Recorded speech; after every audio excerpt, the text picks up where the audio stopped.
Saludos, muy buenas tardes. Bienvenidos a Portada Digital. Yo soy Rafael Ovalles.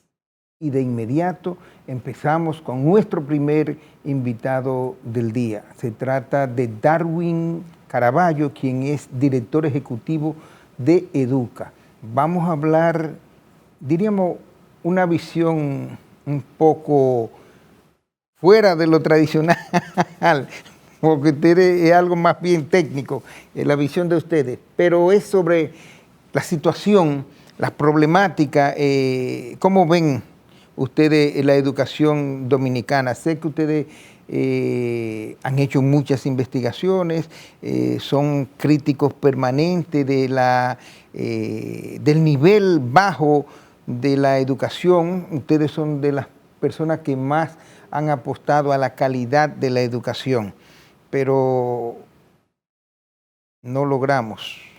Y entonces cada día el Ministerio de Educación y la educación en sentido general lo que trae más problemas. No sé qué es lo que pasa. Primero que nada, un gran saludo para usted, don Rafael. Un gusto reencontrarnos con usted después de tanto tiempo, y a los televidentes también, a sus televidentes, agradecerles este espacio para hablar de educación. Como bien usted decía, la educación en la República Dominicana, si uno la mira en la larga duración, para quitarle toda referencia político-partidaria que generalmente se asocia con esto, miramos en los últimos 30 años, el país está en un mismo nivel de desempeño, en el nivel de aprendizaje de los estudiantes, de todos los niveles, primaria, secundaria sobre todo, independientemente de que haya o no recursos. El mismo nivel de desempeño antes del 4% y el mismo nivel de logro de los estudiantes después de más de una década de este 4%, que para el año entrante habrá acumulado más de 40.000 millones de dólares al sistema. Más de 40.000 millones, 40.800 millones de dólares se acumularán con el presupuesto 2024, que en estos próximos días se estará aprobando, y sin embargo los resultados en términos de calidad de aprendizaje de los estudiantes sigue con pequeñas variaciones, oscilando más o menos en una franja estática, que evidentemente lo que hace es llamar a la reflexión de que todo este esfuerzo que se ha hecho durante esta última década, que tanto le cuesta al pueblo dominicano a través del pago de sus impuestos, no genera ese nivel de logro que ponga a la República Dominicana en el sitial que se merece por el tipo de gente que tiene, por la cultura que aporta al mundo y por la calidad humana que tienen los dominicanos. Hay un problema estructural en el sistema que no tributa a esa calidad de talento humano que tienen los dominicanos, que tan pronto salen de fronteras, florecen allí en todas sus profesiones. Entonces, ese problema estructural es en el que Educa está concentrado en tratar de resolver, incluso en los últimos tiempos, involucrándonos directamente en el hacer, en generar proyectos de experimentación para probar que efectivamente se puedan alcanzar cambios en el corto plazo y que puedan marcar un camino hacia dónde construir las transformaciones que ya no pueden seguir esperando. Sí.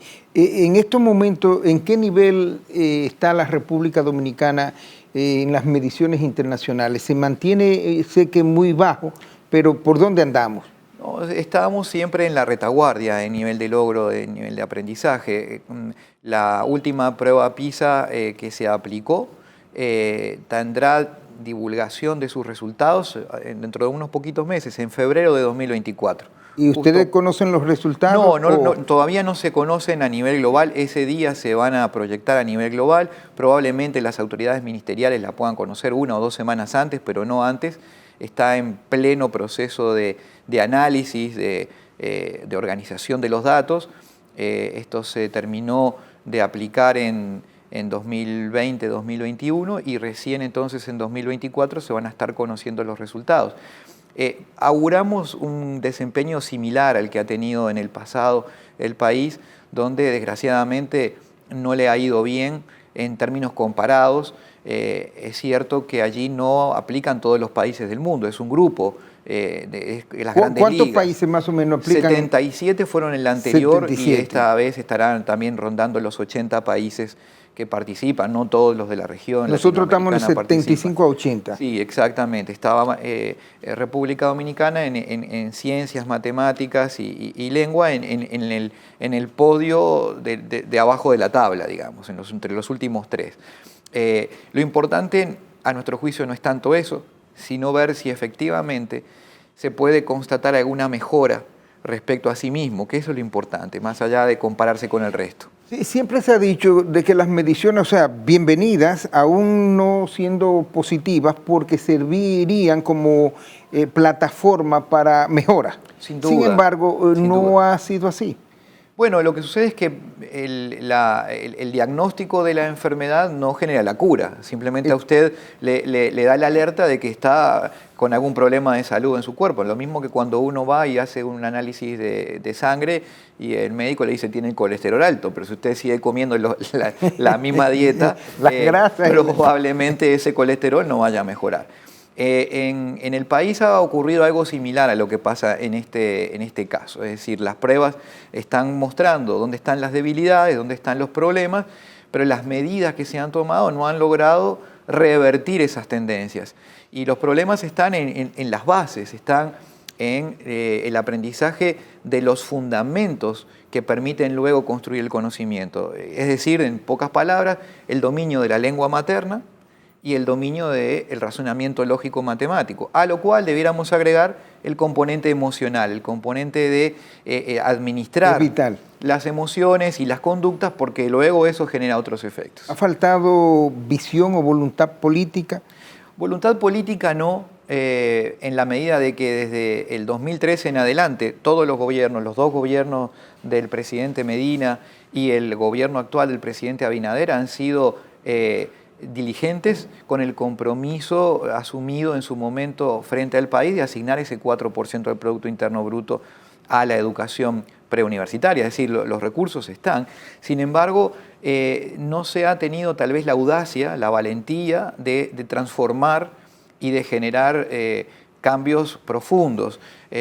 A veces se suele decir, y en EDUCAT hemos tomado esa frase como un mantra, de que no se pueden esperar resultados distintos haciendo siempre las mismas cosas. Entonces, si en el aula los procesos de aprendizaje y de enseñanza siguen siendo igual que hace 30, 40 o 50 años, es muy difícil que los cambios lleguen a la hora de medir el nivel de aprendizaje de los estudiantes. Uno puede tener mejores aulas, más equipamiento, computadores, pero si no cambia la esencia del proceso de aprendizaje, es allí donde no se va a generar el cambio. ¿Y cómo cambia esa esencia del proceso de aprendizaje? ¿Cómo cambia la esencia en el proceso de enseñanza, docente, estudiante? ¿Qué es lo que hay que hacer? Mira, desde el punto de vista de ustedes, porque antes decían que no había dinero. Un 4% del PIB es mucho, pero cuando usted habla de 40.800.000 dólares... 40.800 millones. 40.800 millones de dólares. Exacto. Usted no está hablando de poca cosa. No, entonces... No, exactamente. Se habla, habrá que ver si la aprobación final del presupuesto es la que se dice, pero el proyecto de ley supera ya los 300.000 millones de pesos para el año entrante del Ministerio de Educación. Es muchísimo dinero, es el presupuesto más importante del Estado. Sí, el más grande. Una de las cosas que justamente antes de entrar en este programa con usted, que tanto nos gusta compartir con su audiencia, estaba asistiendo a un curso de un profesor de la Universidad de Columbia, Javier Sale y Martín, un experto en el área de crecimiento económico y desarrollo, donde uno de los ejes sobre los cuales él está construyendo es la tiranía de los expertos. Entonces él dice... La tiranía de los expertos. La tiranía de los expertos, porque el mundo está cambiando a una velocidad tal que lo que sabemos queda obsoleto demasiado rápido. Entonces muchas veces nosotros traemos soluciones a la mesa, sobre todo en temas de educación, que es tan difícil construir los consensos, que es tan difícil lograr que se tomen decisiones porque impacta a un conjunto muy importante de gente. Y cuando llegamos con la solución, probablemente eso ya es obsoleto para el momento que se va a comenzar. Entonces, lo que se está recomendando hoy por parte de los especialistas es reconocer la ignorancia que se tiene respecto a la realidad actual de por qué no aprendan los estudiantes y atreverse, sí, a experimentar que la ciencia lo que nos aporta frente a esta realidad plagada de incertidumbre son metodologías, esquemas de abordaje para encontrar soluciones. Por eso en Educa hemos ensayado y estamos ensayando proyectos de experimentación que en pequeña escala, en un número reducido de centros, en 155 en particular que estamos trabajando a nivel del todo el país, que refleja la realidad de la educación dominicana porque fueron seleccionados de manera aleatoria, es decir, se fueron sorteados entre el conjunto de centros y esos son los que forman parte del proyecto. Ahí estamos revirtiendo la forma de cómo se trabaja en la escuela, sí, pero con los mismos educadores, los mismos recursos, la misma infraestructura, todo lo mismo, porque de lo contrario, si cambiamos eso, no podemos escalarlo al conjunto del sistema. Y una cosa, por ejemplo, cuando Educa inicia proyectos y finalmente son exitosos y hay buenos resultados, me imagino que ustedes lo hacen con el objetivo de aportar a la educación, al sistema, pero ¿qué tanto lo toman en cuenta los ministros que a veces están totalmente divorciados de lo que es la educación y más metidos en lo que es la política, en lo que pueda dejar el ministerio y en lo que puedan meter a embotellar ese ministerio y a salirse de la esencia de la educación? Afortunadamente, Educa ha tenido siempre una relación con las autoridades muy transparente, muy sincera, Educa muy honesta. Pertenece al sector privado de la República Dominicana. Me refiero al Consejo Nacional de Educación. Sí. Pero Educa siempre ha tenido una voz independiente y una crítica constructiva. Educa no es una institución que de alguna manera cualifique, sino que se remite a mirar a partir de la información y de los datos, desde una perspectiva constructiva, cuál sería el mejor camino para alcanzar lo que todos queremos, que es que los estudiantes aprendan más y mejor. Ese es el objetivo de una institución como Educa. Entonces, debo decir que el actual presidente de la República y el actual ministro en particular están haciendo una apuesta fuerte por este cambio en la innovación, pero como también lo están haciendo otros actores políticos, porque justamente una de las, incluso el presidente de la República lo planteó de una manera muy directa, uno de los desafíos es despolitizar la educación, quitarla de la agenda político-partidaria y darle a una gestión de educación un largo plazo más allá de los avatares electorales. Y nosotros estamos trabajando con los diferentes candidatos a la presidencia y las opciones políticas para que conozcan esta experiencia y que independientemente de quien los dominicanos elijan en el próximo mes de mayo de 2024, pudiera continuar una experiencia en la medida que genere resultados positivos. Pero esas fueron unas palabras que se fueron al zafacón, por lo menos en la primera etapa del actual gobierno, porque lo que pusieron fue justamente un político y los resultados no fueron los esperados. Ahora hay una persona que me dicen que real y efectivamente es un gran técnico, un gran experto, estudioso de la educación y que es un hombre por demás probo. Sí, la gestión del doctor Fulcar no estuvo exenta de polémica. Y polémicas políticas. Y de polémicas políticas y calificado como clientelismo y otros temas que incluso están en la justicia a través de auditorías. Ahí no pueden estar llevando sindicalistas ni estar llevando personas que tengan compromisos. Como nosotros nos gusta hablar siempre con indicadores. Correcto. La gestión del doctor Fulcar salvó con nota dos de los grandes riesgos que los organismos internacionales planteaban en la experiencia post-pandemia. La primera era que iba a haber una deserción absoluta, que se iba a caer en más de un 10% la cantidad de estudiantes del sistema educativo público de la República Dominicana, lo cual no ocurrió. Y lo segundo es que los aprendizajes iban a caer dramáticamente.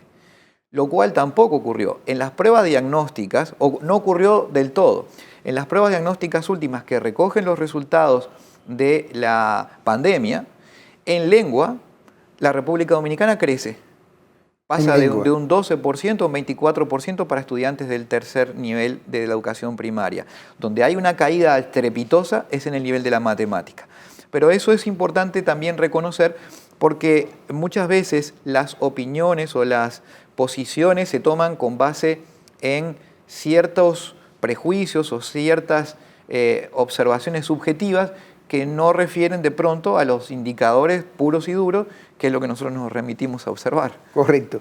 Vamos a pausar y en breve retornamos con nuestro primer invitado del día, Darwin Caraballo, director ejecutivo de Educa.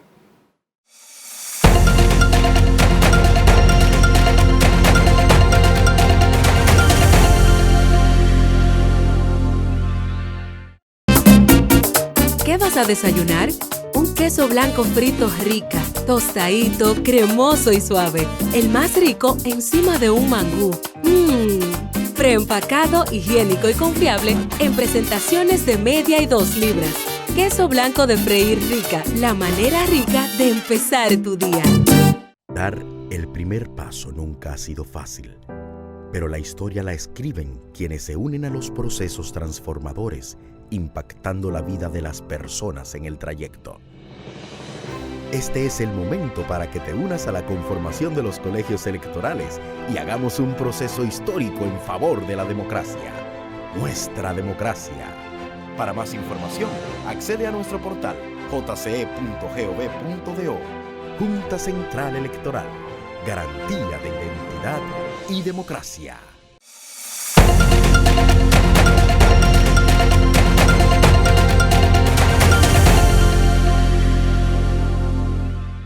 Continuamos con Darwin Caraballo, director ejecutivo de Educa. Estamos hablando sobre el sistema de educación en República Dominicana.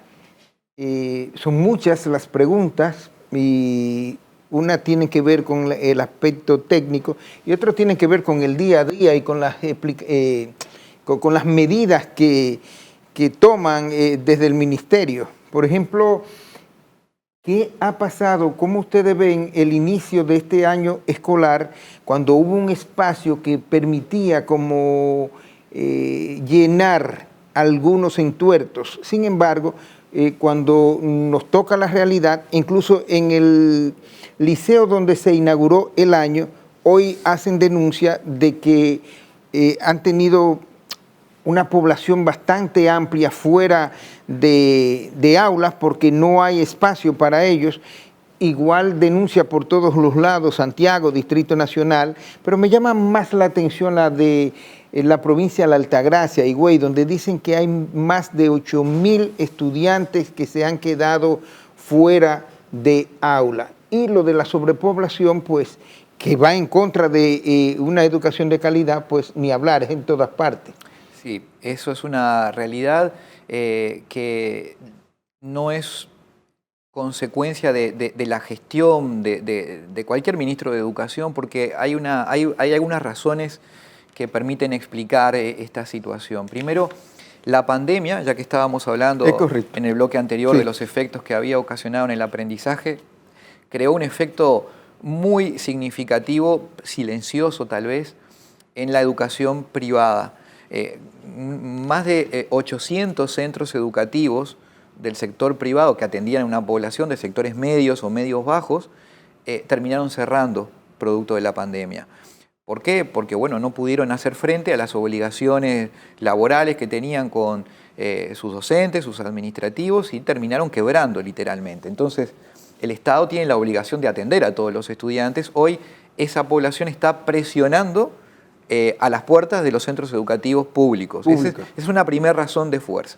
La segunda tiene que ver con los movimientos demográficos que se están generando. Es verdad que la población dominicana hoy ya crece menos que hace algunos años, ya está en una suerte de meseta, pero lo que no es cierto es que la población esté estática, la población se mueve detrás de donde se genera trabajo y casualmente Higüey es uno de los motores hoy de la economía, sí. Un pujante, con inversiones impresionantes. Bueno, quien haya estado en Higüey hace 2 años, Higüey uno lo conoce, toda la zona de Higüey y por supuesto del este la zona turística, pero eso ha llevado a que poblaciones de otros sectores del país se trasladen allí para buscar mejores oportunidades de empleo. Entonces, esto también presiona a los centros educativos del lugar. Y hay un tercer factor que tiene que ver con un relativo éxito del Ministerio de Educación que está capturando, digamos, a más jóvenes y estudiantes en el sistema educativo, es decir, que no está dejando que se salgan de manera prematura. Esos 3 efectos generan esa presión y entonces parecería como que hay un problema con la planeación. Ante esto, las respuestas del sector educativo público han sido correctas. La primera, la de encontrar espacios en los propios centros educativos racionalizando. La segunda es alquilando espacios cercanos y la tercera es habilitando espacios en centros educativos privados que tienen cupo y que entonces allí el Estado se hace cargo de esa matrícula con una subvención a la demanda. Aunque lo mencionaste, pero te lo traigo a colación, el asunto de planificación es vital en el sistema educativo. Absolutamente. ¿Y qué está pasando con la planificación? Porque cuando se dan esos fenómenos que claro, muy bien tú detallas, pero te das cuenta que el problema planificación no existe.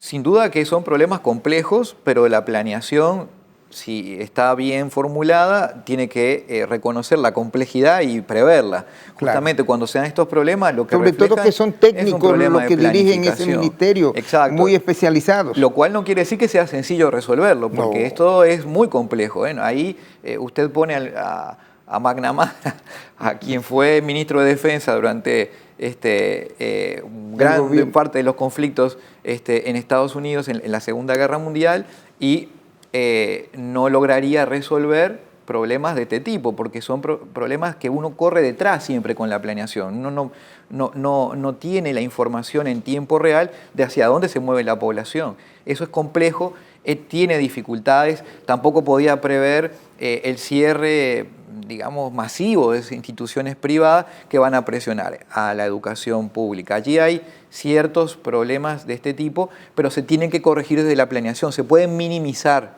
esos problemas, no se pueden eliminar, pero sí se pudieran minimizar con una mejor planificación. A mí me llama mucho la atención y ya te estoy haciendo preguntas brincando, ¿no? Por ejemplo, en Loma de Cabrera hay una semana sin clase ahora porque están pintando las escuelas. Bueno, claramente eso es un error.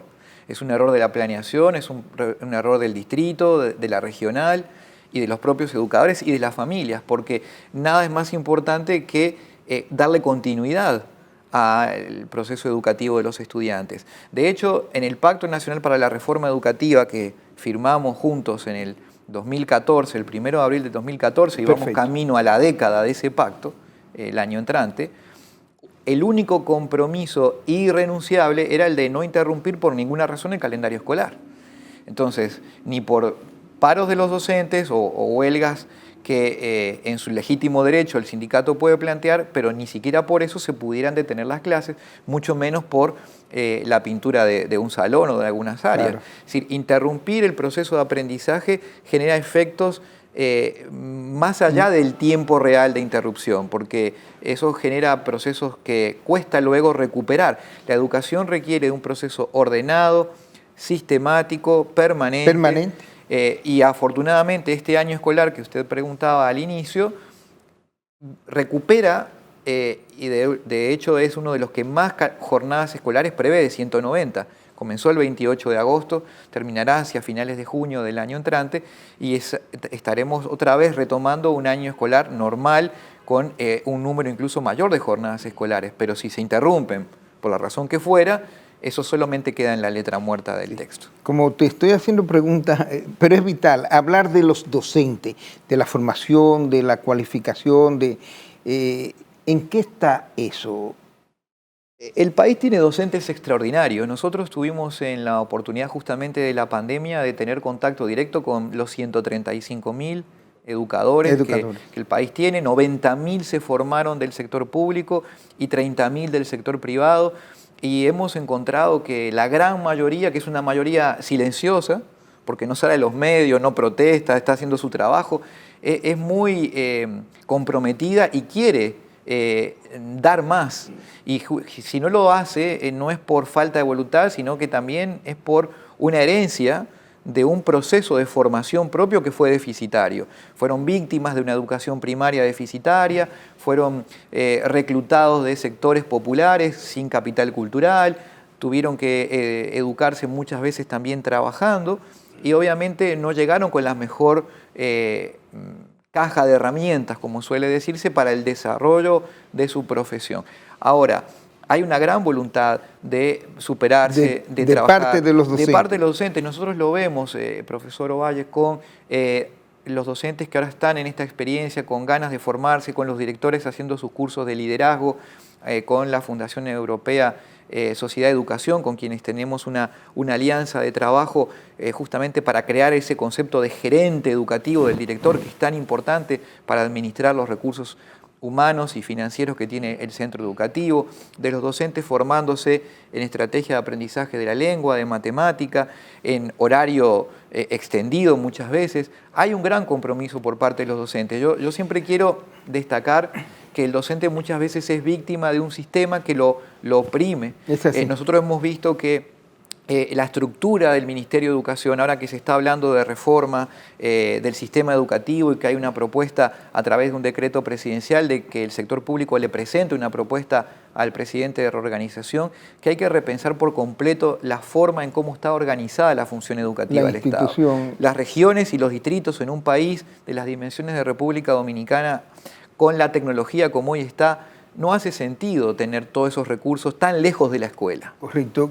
¿Qué tan importante es la participación de la familia en el proceso de enseñanza-aprendizaje o aprendizaje de los estudiantes? Los estudios, eso se ha perdido mucho. Los estudios demuestran que explican la mitad, cuando menos la mitad de lo que un estudiante es capaz de dar en la escuela. De modo que cuando no hay capital cultural, la escuela es el gran sostén del desarrollo del estudiante, pero cuando lo hay, la familia es el gran factor que explica el desempeño de un estudiante. Vital. Ahora, la pandemia, dentro de los efectos positivos, si es que alguno trajo, fue que en educación la familia retomó ese lugar de protagonista. Y nosotros justamente estos próximos días vamos a estar inaugurando un proyecto que se llama Familias Comprometidas, que trata de crear un concepto de escuela para padres. Nosotros somos Educa, Ministerio de Educación y la Asociación o Federación de organizaciones que aglutinan a los amigos, padres y madres de la escuela. Y en ese proyecto la idea es que familias se inscriban y puedan entrenarse como coeducadores. Durante 10 meses van a estar trabajando en módulos para que puedan ser un socio del educador, que además... Coeducador desde su hogar. Claro, por ejemplo, porque... No, porque ahorita dicen, yo voy a hacer y quieren que le paguen. No, el maestro, bueno, qué mejor pago que el hijo le vaya muy bien y que en el futuro tenga una vida próspera y mejor que la que él tiene. O sea, qué mejor pago que eso para uno como padre, ¿no? Lo importante de esto es que la familia tenga los elementos para poder ejercer bien su rol. Nos hemos encontrado con muchos padres de familia que nos dicen, queremos ayudar, pero no sabemos cómo. Bueno, este programa que va a formar de manera híbrida a todos aquellos padres de la educación pública y privada, que de hecho ya en la página web de Educa está la información y se pueden inscribir en www.educa.org.do, ahí le paso el aviso. Repíteme. www.educa.org.do. Perfecto. En esa dirección está la información para inscribirse en este proyecto. Para concluir, nos quedamos en los últimos 30 años sobre los cuales hacía referencia y los 40.800 millones de pesos. De dólares. De dólares. Y no avance. Y entonces, después de escuchar todo esto, la pregunta cae, ¿qué hacer? ¿Qué es lo que vamos a hacer? ¿Qué necesita República Dominicana para tener un sistema educativo de calidad? Seguir apostando por la educación, seguir invirtiendo en educación y exigirle los dominicanos, todos los dominicanos, a sus autoridades que hagan rendir más ese dinero, porque ese dinero es de los dominicanos. Que lo hagan rendir más y que lo hagan más. Que lo hagan rendir más en el sentido de que cada peso debe tener una dirección correcta con el nivel de logro de cada estudiante. Que, por ejemplo, esas familias que tienen a esa escuela cerrada por la pintura exija de que eso no puede ser así, porque le están quitando lo importante que es que los estudiantes estén esos 10 días más los 180 que le faltan para completar su proceso educativo. Yo me imagino que eso no lo sabrá el ministro de Educación, porque mire, yo siempre una barbaridad. Mire, profesor Ovalle y amigos televidentes, siempre creemos que la República Dominicana es un país de cercanía, porque es pequeño, porque se dice que es un país pequeño. Cuidado que no es tan pequeño. Eso también es un suerte de un Depende, mito. Los 48.000 y pico de kilómetros nos hacen Si el pequeños. ministro de Educación quisiera visitar un centro educativo por día, le tomaría más de 20 años hacerlo. Pero lo puedes hacer. Le tomaría más de 20 años, ¿no? No puede. No puede. 20 años necesita. Si usted pone de la mano a todos los funcionarios del Ministerio de Educación, docentes y administrativos, el primero lo pone en Punta Cana, ¿sabe dónde termina el último? ¿En línea recta? ¿En dónde? Nos vamos a Jimaní. Bueno, ok. En Jimaní. Hacia el sur. Son Sí. 234 kilómetros. Perfecto, pero de tiene funcionarios. buen equipo. Tiene y buen acuérdate equipo. que el Pero Ministerio de Educación es de lo que tiene un mayor porcentaje de personal competente y que permanentemente se están actualizando. Sin duda que lo tiene, pero Técnicamente hablando. justamente ese personal tiene que tener la libertad, y sobre todo el docente, la libertad de trabajar. Nosotros creemos que lo que le hace falta al sistema educativo es más grado de libertad en la escuela, más grado de libertad a los directores técnicos del Ministerio de Educación. Ahí hay una excelente, extraordinaria viceministra de Asuntos Técnicos y Pedagógicos, que es técnico, la doctora Ansel Shecker, sí, que ha pasado además por esos cargos técnicos en todos los últimos muchos años de experiencia de la República Dominicana. Excelente es un capital profesional del país que hay que cuidar. Es correcto. Yo creo que como ese hay otros capitales, como Sí, bien tú sí, ese decías es un ahorita, ejemplo, pero muchas veces se descuidan, se dejan a un lado, por asuntos politiqueros, como también tú hacías referencia en otros temas, y es una pena. Pero lo que es otra pena es que tengamos que despedirte por asunto de tiempo. No obstante... un hasta luego mejor. Es correcto. Darwin Caraballo, director ejecutivo de Educa, nuestro primer invitado del día. Pasamos a una pausa y entonces retornaremos con nuestra segunda invitada, una candidata a diputada por Santo Domingo Oeste. Opción Democrática es el partido que la apoya y se llama Nicole Pichardo.